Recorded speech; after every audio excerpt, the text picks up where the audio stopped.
Guys പുതിയൊരു വീഡിയോയിലേക്ക് എല്ലാവർക്കും സ്വാഗതം. ഞാൻ തമിഴാണ്, പക്ഷെ എനിക്ക് മലയാളം തീരെ അറിയില്ല. കുറച്ചധികം ഇപ്പോൾ പഠിച്ചുകൊണ്ടേ നമ്മൾ മലയാളം എങ്ങനെ ഉണ്ടെന്ന് മലയാളി ഫോളോവേഴ്സ് ഒന്ന് കമാൻഡ് ചെയ്യാനേ. നമ്മൾ ഇപ്പോൾ വന്നിരിക്കുന്നത് മുക്കാളി ഹാർബറാണ്. ഹാർബറിൽ കുറേ ബോട്ട്സ് ഉണ്ട്.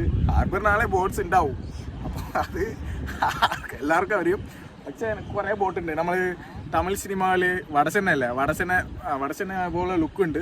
ഗൈസ് ഞാൻ പറഞ്ഞ പോലെ ഹാർബർ ഇവിടെ ഉണ്ട്. അതേ ഇപ്പുറത്ത് ഇതുണ്ട്, ബീച്ചുണ്ട്. ഇയാൾ മീൻ പിടിക്കുന്നുണ്ട്. നമ്മളൊരു മീൻ ചോദിച്ച് നോക്കുകയാണെങ്കിൽ നമുക്ക് അടി കിട്ടും. അപ്പോൾ എല്ലാം നോക്ക് ഗൈസ്, സൂപ്പറാണ്, സൂപ്പർ പ്ലേസ് ആണ്. അപ്പോൾ ഇത് നമ്മൾ മഹേഷ് ബ്രോ ഐഡിക്ക് താഴെ മെൻഷൻ ചെയ്യാം. അത് നിങ്ങളൊന്ന് ഫോളോ ചെയ്തോ. കാരണം ഇവിടെ ഒന്ന് കച്ചറ ഉണ്ടാക്കണം. നല്ല ഭംഗിയുള്ള സ്ഥലമാണ്. എല്ലാം ഗാഡ്സ് ഓൺ കൺട്രിയാണ്. അത് കാരണം ഗാഡ്സ് ഓൺ കൺട്രിയാണ്. അപ്പോൾ കേരളത്തിലെ എല്ലാ സ്ഥലങ്ങളും സൂപ്പറാണ്. അപ്പം എല്ലാവരും മുക്കാളി ഹാർബർ ഒന്ന് വിസിറ്റ് ചെയ്യുക. നമ്മൾ നല്ല ടൈം സ്പെൻഡ് ചെയ്യുക, അടിച്ച് പൊളിക്കാം.